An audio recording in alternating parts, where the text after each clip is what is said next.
अस्सलामुअलैकुम दोस्तों, मैं आपका स्वागत करती हूँ स्टडी धावक में।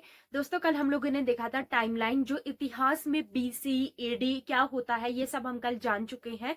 किसे हम एडी कहते हैं और कैसे हम बीसी टाइम निकालते हैं, ये सब मैं कल आपको बता चुकी हूँ। कल की वीडियो नहीं देखी है तो पहले उसे जरूर देख लीजिए, क्योंकि अगर जब तक आपको टाइमलाइन हिस्ट्री की समझ में नहीं आएगी, आगे मैं आपको बहुत कुछ पढ़ाऊंगी, आपको कुछ समझ नहीं आएगा कि ईसवी पूर्व क्या होता है, बीसी क्या होता है, तो इसमें कंफ्यूजन बहुत ज्यादा रहेगा। तो पहले कल की वीडियो देख लीजिएगा। आज हम लोग देखने वाले सिंधु सभ्यता के आगे की चीजें। आज हम देखेंगे कि सिंधु सभ्यता के कौन से जगह में ये फैली हुई है, इसके भौगोलिक क्षेत्रफल, सब कुछ आज हम लोग कवर करेंगे। तो बिना देरी करते हुए शुरू करते हैं इतिहास की सच्चाई स्टडी धावक के साथ।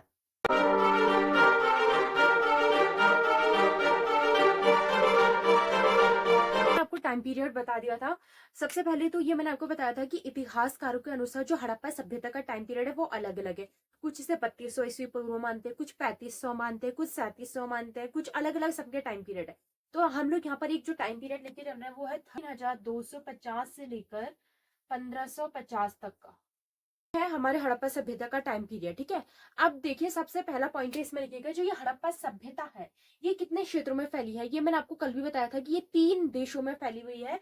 Afghanistan number 1, Afghanistan number 2 Pakistan, and number 3 हमारा भारत। तो इन देशों में ये सभ्यता पूरी तरीके से फैली है। और इसके जो सबसे प्रमुख नगर है मोहनजोदाड़ो और हड़प्पा, ये कहाँ है वर्तमान में? पाकिस्तान में। ठीक है, पहले ये भारत में थे, जब भारत बट बंटवारे के बाद ये जगह कहाँ चले गई है? पाकिस्तान में। तो अब ये है वर्तमान के पाकिस्तान में। नंबर 2, ये जो है ट्रायंगल शेप में है, वेरी इंपॉर्टेंट। इसका जो शेप है वो ट्रायंगल है। कैसे? देखिए, ये जो है ये समझिएगा, ये भारत वाला इलाका बहुत बड़ा है, वैसे बहुत ज्यादा जगह में फैली हुई है। ये आपका गुजरात वगैरह वाले इलाके को भी कवर अप करती है। तो ये इस तरीके से फैली है, भारत के इलाके में है, यहाँ पर को पाकिस्तान के इलाके में आएगी, और यहाँ पर को अफगानिस्तान वाले इलाके में। मतलब इसका पूरा जो टोटल एरिया है वो कितने देशों में है? पाकिस्तान, अफगानिस्तान और भारत में फैला है। और इसका शेप कैसा है? ट्रायंगल शेप है, यानी कि त्रिभुजाकार में जो है ये सभ्यता फैली हुई है। ये पॉइंट आप पहले लिख लीजिए। ये सभ्यता अफगानिस्तान, पाकिस्तान, भारत में फैली है और इसका आकार है त्रिभुजाकार।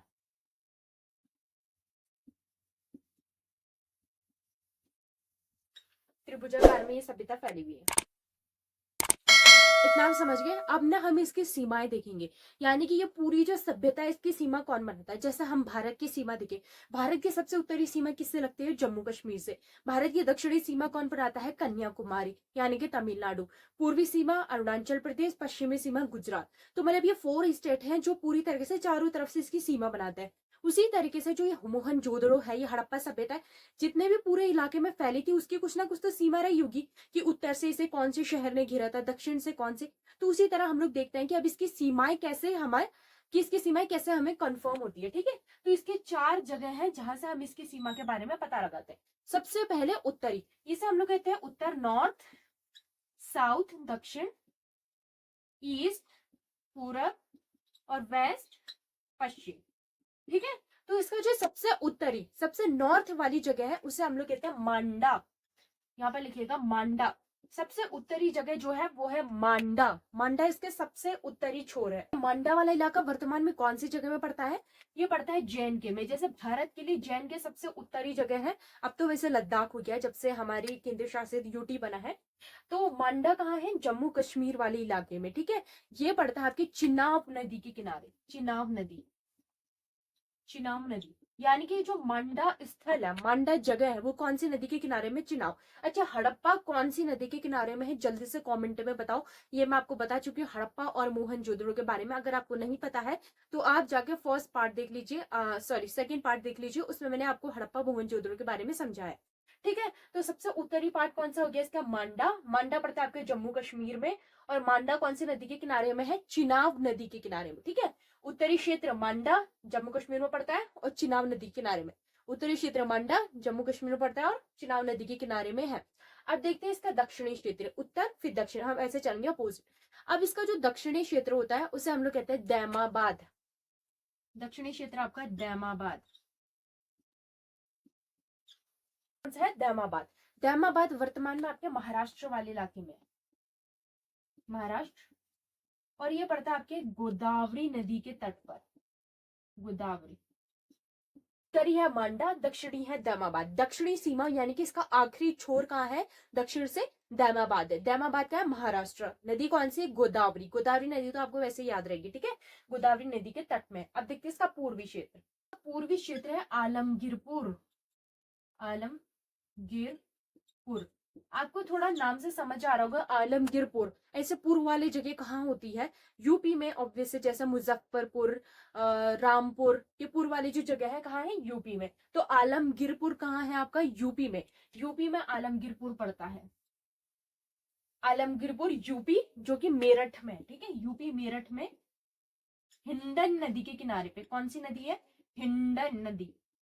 हिंडन नदी आग में ये कौन सी नदी है, तो ये यूपी की नदी है, हिंडन नदी के किनारे पे।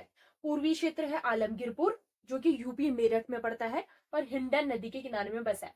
आलमगीरपुर मेरठ में हिंडन नदी के किनारे बसा है। अब देखते हैं पश्चिमी क्षेत्र। इसका सबसे पश्चिमी क्षेत्र सुत कांगेडोर। सुत कांगेडोर, और ये सुत कांगेडोर पड़ता है आपके दश्क नदी के किनारे में, अफगानिस्तान। ऑब्वियसली बात है, हमारे सबसे, क्योंकि मैंने क्या बताया था, ये कितने इलाकों में फैला है, या पाकिस्तान, अफगानिस्तान और भारत, और इसका पश्चिमी क्षेत्र तो अफगानिस्तान ही हो सकता है, क्योंकि भारत से पश्चिम की तरफ को कौन से देश है, पाकिस्तान और अफगानिस्तान है, और ये हड़प्पा सभ्यता पाकिस्तान और अफगानिस्तान तक का फैली हुई है। तो सिंपल है कि इसका सबसे पश्चिमी क्षेत्र कहाँ पड़ेगा, आपका अफगानिस्तान में पड़ेगा। तो सुत कांगेडोर पड़ता है आपके अफगानिस्तान में, दश्क नदी के किनारे, ठीक है। चलो एक बार रिवाइज करते हैं। उत्तरी क्षेत्र पड़ता है मांडा, जम्मू कश्मीर। उत्तरी क्षेत्र मांडा, जम्मू कश्मीर, चिनाब नदी के तट पर। दक्षिणी आता है आपका दैमाबाद, महाराष्ट्र में। दैमाबाद महाराष्ट्र में, गोदावरी नदी के तट पर। दैमाबाद गोदावरी नदी के तट पर। सबसे पूर्वी पड़ता है आपका आलमगीरपुर। आलमगीरपुर नाम से समझ आ रहा है यूपी के मेरठ में। आलमगीरपुर यूपी के मेरठ में, हिंडन नदी के तट पर। हिंडन नदी के तट पर। पश्चिमी क्षेत्र है सुत कांगेडोर। सुत कांगेडोर अफगानिस्तान में, दश्क नदी के तट पर, ठीक है। तो ये एक बार आप लिख लीजिए, और जो नहीं लिख पाए वह स्क्रीनशॉट ले लीजिए।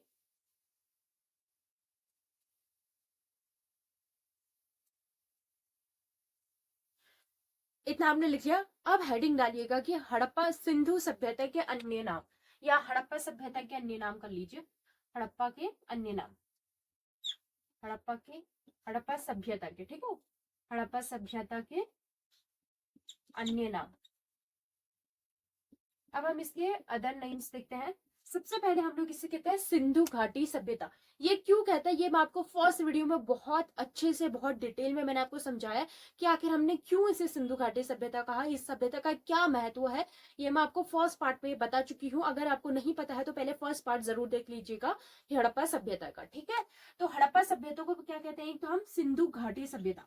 तो मैं यहाँ पर अभी आपको नहीं समझाऊंगी, क्योंकि उसमें मैंने बहुत डिटेल से आपको ऑलरेडी समझाया है। सिंधु घाटी सभ्यता, क्योंकि ये सिंधु नदी के किनारे पर बसी हुई है, इस वजह से हम इसे सिंधु घाटी सभ्यता कहते हैं, नंबर 1। नंबर 2 हम इसे क्या कहते हैं, प्रथम कांस्य युगीन सभ्यता। प्रथम कांस्य युगीन सभ्यता। क्यों हम इसे प्रथम कांस्य युगीन सभ्यता कहते हैं। कांस्य का क्या मतलब होता है, कांस्य का मतलब होता है कांसा। कांसा एक प्रकार की धातु होती है जो टिन और तांबे को मिलाकर बनती है। ये बनती है आपकी टिन प्लस तांबे को मिलाकर। जब हम टिन और तांबे को मिलाते हैं तो उससे बनता है आपका कांसा। और कांसे का यूज आपके होता है बर्तन बनाने में, औजार बनाने में। तो उस टाइम पर ना जो भी घरेलू काम के लिए बर्तनों की जरूरत होती होगी, घरेलू काम के लिए जो भी औजार चाहिए, जो भी कृषि के लिए औजार चाहिए थे, और थोड़े बहुत हथियार, तो वो सब किससे बने हुए थे, कांसा। इस टाइम पे ना हड़प्पा सभ्यता में बहुत बड़े लेवल में हमें कांसे की चीजें मिली है। और आपको जानकर हैरानी होगी, इसलिए हम, और आपको जानकर हैरानी होगी कि ये जो कांसा है ये पहली बार हड़प्पा सभ्यता में बना था। इसी वजह से हम इसे प्रथम कांस्य युगीन सभ्यता कहते हैं, यानी कि पहली कांसे के युग की सभ्यता। इससे पहले कि हमने ताम्र युगीन सभ्यता भी देखी है, हमने नवपाषाण सभ्यता भी सुनी है ना आप लोगों ने। क्यों कहा है हमने इसे प्रथम ताम्र युगीन सभ्यता, क्योंकि जिस सभ्यता में पहली बार तांबे का यूज किया गया, जिस सभ्यता में या जिस लोगों ने पहली बार तांबे को निकाला, तांबे का यूज किया, उसे हमने क्या कहते हैं, ताम्र युगीन, क्योंकि पहली बार तांबे का यूज हुआ था। उसी तरीके से अब तक का कांसे का पता नहीं चला था। अब तक हम लोग टिन का यूज करते थे, तांबे का नॉर्मली हम सिंगल धातु के रूप में यूज करते थे। लेकिन इस सभ्यता में तांबे और कांसे, इस सभ्यता में तांबे और टीन को मिलाकर देखा गया और उससे एक और नई चीज बन गई कांसा, और उस कांसे का बहुत चीजों में यूज होता था। तो इसलिए हम इसे क्या कह रहे हैं, प्रथम कांस्य युगीन सभ्यता, क्योंकि इस सभ्यता में पहली बार टिन और तांबे को मिलाकर कांसा बनाया गया। लिख लीजिए, इस सभ्यता में पहली बार, इस सभ्यता में पहली बार टिन और तांबे को मिलाकर, टिन और तांबे को मिलाकर कांसा बनाया गया। टिन और तांबे को मिलाकर कांसा बनाया गया। और इस कांसों से क्या बनाए जाते थे, बर्तन, औजार, खिलौने, छोटे मोटे जो थोड़े बहुत खिलौने होंगे वो, मूर्तियां, यहाँ बहुत बड़े लेवल में मूर्तियां भी मिली है, और मुद्राएं, मुद्रा मतलब वो सिक्के नहीं, हम इसे कहते हैं मोहर, मोहरें हमें बहुत ज्यादा लेवल में मिली है। तो ये सारी चीजें किस में मिली है, कांसे में। ऐसा नहीं है कि ये लोग सिर्फ कांसे का ही यूज करते थे, ये और धातुओं का भी यूज करते थे। क्योंकि पहली बार यहाँ कांसे के बारे में हमें सुनने को मिलता है, कांसे की चीजें हमें मिलती है, इसलिए हम इसे प्रथम कांस्य युगीन सभ्यता कह रहे हैं। ठीक है, अब सुनिए एक और अच्छा, इन लोगों ने कांसा कैसे बनाया, देखो इनके लिए एक फायदेमंद चीज थी। जो ये तांबा है ना, तांबा बहुत बड़ी मात्रा में अफगानिस्तान में मिलता है। अफगानिस्तान प्लस राजस्थान वाले इलाके में ना तांबे की खाने हैं। तो ये अफगानिस्तान और राजस्थान में बहुत ज्यादा लेवल में क्या है, तांबे। और ये सभ्यता कहाँ तक का फैली है, अफगानिस्तान राजस्थान वाले इलाके तक पूरी फैली हुई है। तो इनके लिए फायदा हो गया। तो जो चीज आपको आपके आसपास में मिल जाए, देखो हमारे देश में, जैसे हमारे देश में कोयला अच्छी खासी मात्रा में मिलता है, हमारे देश में लोहा मिलता है, तो हम इसका ज्यादा यूज करते हैं। बट हमारे देश में ना हीरा ज्यादा नहीं मिलता। देखो जिस मुकाबले आपके अफ्रीका में हीरा मिलता है ना, उस मुकाबले भारत में वो हीरा नहीं मिलता। वरना हम क्या कहते हैं, आज हीरे की खान भारत में। लेकिन ज्यादातर हीरा, कोबाल्ट ये कहाँ मिलता है, हमें अफ्रीका वाले इलाके में मिलता है। हर देश ना किसी संसाधनों से संपूर्ण है। तो उसी तरीके से भारत के पास जो संसाधन होंगे, भारत उन चीजों से ज्यादा सामान बनाएगा। हमारे पास लोहा है तो हम लोग हल ज्यादा बनाते हैं, हम लोहे की वस्तुएं ज्यादा बनाते हैं। उसी तरीके से जब हड़प्पा सभ्यता वालों के पास अफगानिस्तान इलाका था, राजस्थान के इलाका था, वहां तांबा मिलता था, तो इन्होंने तांबे का यूज करा। और साथ ही जो ये टिन है, टिन भी ये अफगानिस्तान से लाते थे। अफगानिस्तान में टिन भी बहुत बड़ी मात्रा में मिलता था। तो टिन और तांबा इन्हें अच्छी खासी मात्रा में मिल रहा है। तो ये एक इनके लिए फायदा हो गया कि ये दोनों धातुएं इनको प्रचुर मात्रा में मिल रही थी, जिसके वजह से इन्होंने कांसे का निर्माण किया। ठीक है, तो कांसा इनके लिए बहुत ज्यादा फायदेमंद रहा, क्योंकि बहुत सी वस्तुएं बनाई गई। और इनके बाद से अन्य लोगों ने कांसे की यूज करा, फिर हम लोगों ने भी कांसे का इस्तेमाल करा। मतलब इन लोगों ने एक तरीके से क्रांति ला दी। क्रांति मतलब छोटी मोटी सही, मतलब इन्होंने एक नई चीज खोज दी कि इस तरीके से एक नई धातु बनाई जा सकती है। अब इन्होंने यूज किया होगा, तो इनके बाद इनके जो आने वाले लोग हैं, आने वाली पीढ़ी है, उन तक ये ज्ञान गया होगा। अब ऐसे करते करते करते करते सब तक ये ज्ञान पहुंचा होगा। तो मतलब एक महान खोज इन्होंने कर दी थी कांसे की। ठीक है, अब इसका तीसरा नाम देखते हैं, वो क्या है। एक तो नाम यही है हड़प्पा सभ्यता। इसका नाम हड़प्पा सभ्यता क्यों पड़ा, मैंने आपको बताया था कि इसका ये बहुत बड़ा शहर है हड़प्पा सभ्यता। दूसरा, सबसे पहले खोजा गया शहर था। ठीक है, वैसे तो सबसे बड़ा शहर मोहनजोदाड़ो है, लेकिन सबसे पहले हमने हड़प्पा को खोज किया था। हड़प्पा की खोज हुई थी और बहुत सी इंपॉर्टेंट चीजें हमें हड़प्पा से भी मिली, तो इसलिए हमने इसका नाम एक तरीके से हड़प्पा सभ्यता दे दिया।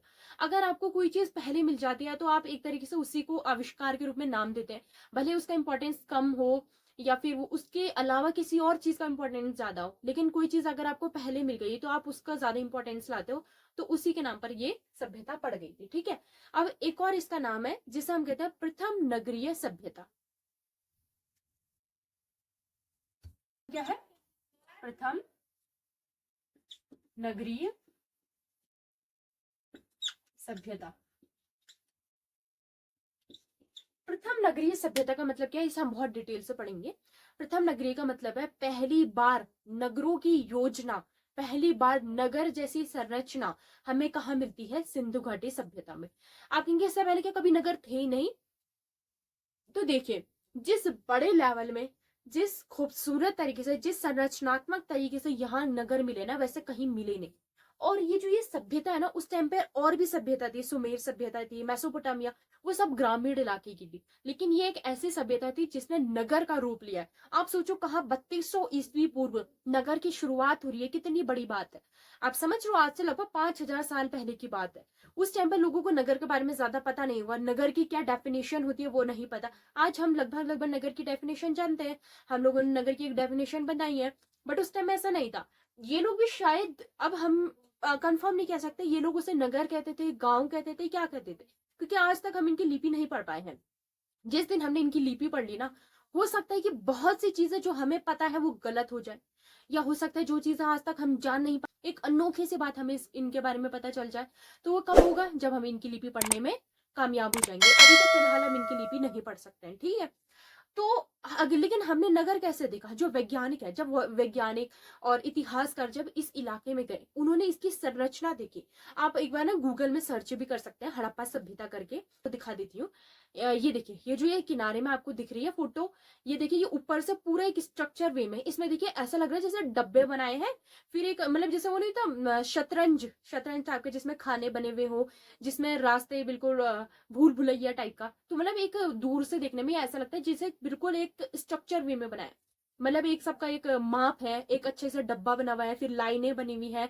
तो ये ऐसा नगर है ना जिसने संरचनात्मक, जैसे आज हम देखें, आज अगर हम किसी शहर की कल्पना करेंगे तो शहर कैसा होगा? जहाँ पे चौड़ी चौड़ी सड़कें होंगी, फिर वहां पे कोई एक घर होंगे, मतलब हर गली, वो जो चौड़ी सड़क है, पतली पतली गलियां जोड़ी जाएंगी उससे, फिर उनके किनारे में घरों को बसाया जाएगा, जो मेन सड़क है उसके किनारे में दुकानें बसाई जाएंगी। इस तरीके से एक योजना होती है ना नगर की, उसी तरह यहाँ भी ऐसी योजना थी। यहाँ के नगर और वर्तमान के नगर ना सेम थे। अब सोचिए कितनी बड़ी बात है, 5,000 साल पहले जो नगर बने थे वो वर्तमान के नगर के समान है। तो है ना, अब तो चलो हम बहुत डेवलप हो चुके हैं, हमारे पास बहुत सी योजनाएं हैं, बहुत सी जानकारी है। उस टाइम पे उनके पास फोन, मोबाइल, ना कि डेटा, ना वैज्ञानिक दिमाग, मतलब इतना ज्यादा कुछ नहीं था, लेकिन फिर भी उस टाइम पे इन लोगों ने एक नगर जैसी संरचना बनाई, तो बहुत बड़ी बात है। और ऐसे नगर जो वर्तमान में भी एग्जिस्ट करते हैं, तो बड़ी बात हुई ना। तो इनकी जो ये नगरीय सभ्यता है, बहुत खूबसूरत नगरीय सभ्यता है, इसके बारे में हम पूरा डिटेल से पढ़ेंगे, ठीक है। तो इसे हम लोग क्या कहते हैं? प्रथम नगरीय सभ्यता भी कहते हैं। तो ये चीजें तो आपको दिमाग में बिठानी नहीं है कि यहाँ पहली बार कौन कौन सी चीज हुई। पहली बार यहाँ कासा बना, पहली बार यहाँ नगर की स्थापना हुई, और थर्ड पॉइंट, ये इसका नाम नहीं है, नाम यहीं पे खत्म हो जाते हैं, ठीक है, नाम बस इतने खत्म हो जाते हैं। पहली बार यहाँ और क्या मिला वो मैं आपको बता रही हूँ। इन लोगों ने सबसे पहली बार कपास का यूज किया। वेरी इंपॉर्टेंट, कपास की कृषि, कपास की कृषि। पहली सभ्यता है जिसने कपास की कृषि करी, पहली सभ्यता है जिसने सूती वस्त्र बनाए। वेरी इंपॉर्टेंट कर दीजिएगा, पहली सभ्यता है जिसने सूती वस्त्र, आज जो हम ये सूती वस्त्र पहनते हैं ना, वो किसने करी है शुरुआत? इन लोगों ने, हड़प्पा सभ्यता ने। उस टाइम की सभ्यता वालों को ना सूती कपास इसका नहीं पता था। जो उस टाइम में सिंडोन सभ्यता थी, मेसोपोटामिया सभ्यता थी, उनको नहीं पता था, वो ऊनी कपड़े से पहनते थे, अदर कपड़े। लेकिन कपास की कृषि किसने शुरू करी? इन्होंने। और कपास से हमें क्या मिलता है? कपास से हमें सूत मिलता है, जिससे हम क्या काटते हैं? सूत काटते हैं, सूती वस्त्र बनते हैं, ठीक है। तो पहली सभ्यता है जिसने कपास की कृषि शुरू करी, और पहली सभ्यता है जिसने सूती वस्त्र का निर्माण किया, ठीक है। ये भी लिख लीजिएगा। इसी वजह से इसको हम लोग कहते हैं सिंडोन सभ्यता भी कहते हैं, सिंडोन सभ्यता। क्यों हम इसे सिंडोन कहते हैं? सिंडोन का जो मतलब होता है ना, सिंडोन का मतलब होता है कपास, ठीक है। सिंडोन का मतलब कपास। और ये जो सिंडोन इन्हें नाम दिया है ना, ये किस सभ्यता ने दिया? ये दिया सुमेरियन सभ्यता ने। उस टाइम पर एक और सभ्यता थी सुमेरियन, भारत की नहीं है ये सभ्यता, भारत की नहीं है, ठीक है। इस सुमेरियन सभ्यता वालों ने इन्हें दिया सिंडोन नाम। अच्छा, थोड़ा सा आप थोड़ा प्रैक्टिकल समझिएगा। जैसे वर्तमान है, वर्तमान में हमारा बहुत बड़ा विश्व है। अब तो हम सारे देशों के बारे में जानते हैं, सारे महाद्वीप जानते हैं, मतलब एक पूरे पृथ्वी का स्ट्रक्चर हमारे सामने खड़ा हुआ है। अब हम सारे देशों के बारे में जानते हैं। एक बात बताइए, इस पूरे विश्व में क्या हमारा राज चलता है? नहीं ना। मतलब इस पूरे विश्व में बहुत से देश हैं। इंडिया है, पाकिस्तान है, अफगानिस्तान है, इंडोनेशिया, मलेशिया, नेपाल, मतलब बहुत, Bhutan, Nepal, Bhutan, USA, Russia, Iran, Iraq, हजार से देश है ना। तो एक बात बताओ, हमारा और इनसे कुछ ना कुछ संबंध है। क्योंकि हम इनके साथ क्या करते हैं? हम इनके साथ ट्रेड करते हैं, हम इनके साथ व्यापार करते हैं, तो एक दूसरे को हम जानते हैं। आजकल तो खैर न्यूज़ेस में हमें पता चल जाता है, लेकिन वैसे अगर हम देखें, अगर न्यूज वगैरह नहीं होती, तब भी पहले टाइम से हमारा इन लोगों के साथ क्या चला आ रहा है? ट्रेड, व्यापार। हम एक दूसरे से व्यापार करते हैं। जो चीज आपके वहां उगती है वो चीज हमें दो, जो चीज हमारे वहां होती है हम आपको देंगे। क्योंकि ऐसा तो नहीं है ना, देखो, हर एक की जमीन एक जैसी तो नहीं है, हर एक की जमीन सोना तो नहीं उगलती है, हर एक की जमीन में हर तरीके की कृषि तो नहीं हो सकती है ना। तो हर जगह के ना अलग अलग कल्चर है, हर जगह की अलग अलग कैपेसिटी है, तो उसके अकॉर्डिंग हम लोग व्यापार करते हैं। जैसे हमारा भारत है, हमारे भारत में खजूर कम होता है, तो हम लोग खजूर का इम्पोर्ट करते हैं। उसी तरह से हमारे भारत से सूत, रेशम वगैरह एक्सपोर्ट होता है। तो ये इंपोर्ट एक्सपोर्ट पहले से चल रहा है, तो जो हमारे भारत के पास है हम वो देते हैं, जो नहीं है वो हम मंगाते हैं। उसी तरीके ना इस टाइम पर भी क्या था, जैसे भारत में अलग अलग देश है ना, इस टाइम में भी उस समय विश्व में अलग अलग सभ्यताएं थी। जैसे भारत की हो गई हड़प्पा सभ्यता, ईरान की थी उस टाइम में मेसोपोटामिया सभ्यता, उसके अलावा सुमेरियन सभ्यता। तो ये 3-4, और मिस्र की थी इजिप्ट सभ्यता। तो ये जो सभ्यताएं थी ना, ये भी ना एक दूसरे से इंटरकनेक्टेड थी, ये एक दूसरे से जुड़ी हुई थी। जैसे सुमेरियन मिस्र से जुड़ी होगी, फिर मिस्र मेसोपोटामिया से, मेसोपोटामिया भारत से जुड़ा होगा। तो ये सारी सभ्यताएं एक दूसरे से जुड़ी थी। किस तरीके से जुड़ी थी? ट्रेड से। इन सारी सभ्यताओं के बीच में भी ना आपस में व्यापार होता था। जो चीज हमारे पास थी, यानी कि भारत की हड़प्पा सभ्यता के पास थी, वो उसे एक्सपोर्ट करती थी।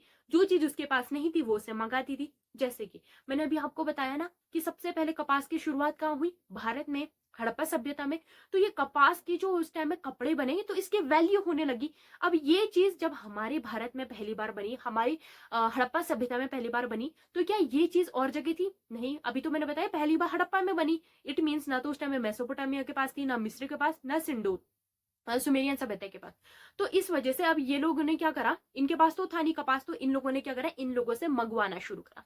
जो सूती कपड़े होते हैं, जो कपास होता है, इन लोगों ने किससे मंगवाया? हड़प्पा सभ्यता वालों से। अभी हड़प्पा सभ्यता वालों से इस चीज का एक्सपोर्ट करने लगे, निर्यात अब इस चीजों का आयात करने लगे, मतलब अब मंगवाने लगे। ठीक है। जब इन लोगों ने ये सारी चीजें मंगाई, तो इनके वहां पहली पहली, अब देखो हर कल्चर की, हर सभ्यता की अलग अलग लैंग्वेज होती है। तो ये जो सभ्यताएं थी ना, इनकी भी अलग लैंग्वेज थी। तो जो ये सुमेरियन सभ्यता है, इन सुमेरियन सभ्यता ने कपास को क्या नाम दिया? सिंडोन। तो ये लोग क्या कहते थे? कपास को सिंडोन। तो अगर इन्हें कभी भी कपास मंगाना होता होगा, तो वो हड़प्पा सभ्यता वालों से क्या कहते होंगे? हमें सिंडोन दे दो, इतना सिंडोन दे दो। उस टाइम में जो भी माप चलता होगा, वर्तमान में तो हम किलो कहते हैं, लीटर, मतलब अलग अलग माप है हमारे वहाँ। उस टाइम जो भी चलता होगा, तो वो क्या कहते होंगे? हमें इतने सिंडोन की जरूरत है, इतना सिंडोन दे दो। तो सिंडोन का मतलब क्या है? कपास। क्योंकि पहली बार इस सिंडोन की, इस कपास की खोज हड़प्पा सभ्यता वालों ने की थी। इसी वजह से सुमेरियन वालों ने इन्हें सिंडोन सभ्यता का टैग दे दिया था। ठीक है, आया समझ में? तो सुमेरियन सभ्यता ने किसको सिंडोन सभ्यता का टैग दिया था? भारत को। तो ये भी इंपॉर्टेंट एक नाम लिख लीजिए कि इसको सिंडोन सभ्यता भी कहते हैं। सिंडोन मतलब कपास, और ये नाम किसने दिया? सुमेरियन सभ्यता ने दिया। ठीक है, सुमेरियन सभ्यता ने सिंडोन नाम दिया, ये लिख लीजिए। जैसे हमारे भारत को सोने की चिड़िया कहते हैं ना, क्यों कहते हैं? क्योंकि हमारे भारत में सोना उगलती है। सोना मतलब कि बहुत ढेर सारा अनाज। क्योंकि मध्यकाल से हमारा भारत जितना ज्यादा हमारे भारत में कृषि होती थी ना, वैसे कहीं भी नहीं होती थी। अब तो थोड़ा बहुत हमारा वहाँ डाउनफॉल है, बट पहले की तरह अगर हम पहले के मुकाबले देखें, तो हमारा भारत बहुत महान था, मतलब विश्व में सबसे महान, ऐसा समझ लो। ठीक है ना। तो इसी वजह से हमारे भारत को सोने की चिड़िया का, तभी जाके ब्रिटिशर्स आए, और आपके ये पोर्चुगीज आए। ये सब लोग कैसे आए? जब उन्होंने भारत के बारे में जब उन्होंने भारत के बारे में इतनी ज्यादा खूबियां जानी, भारत के बारे में सुना, तो उसी तरीके से जो चीज आपके वहां मिलती है ना, तो हम उसको उसका एक नाम देते, एक टैग देते। तो उस टाइम में सुमेरियन वालों ने क्या टैग दिया था? सिंडोन सभ्यता का। इतना आप लोग समझ गए हैं?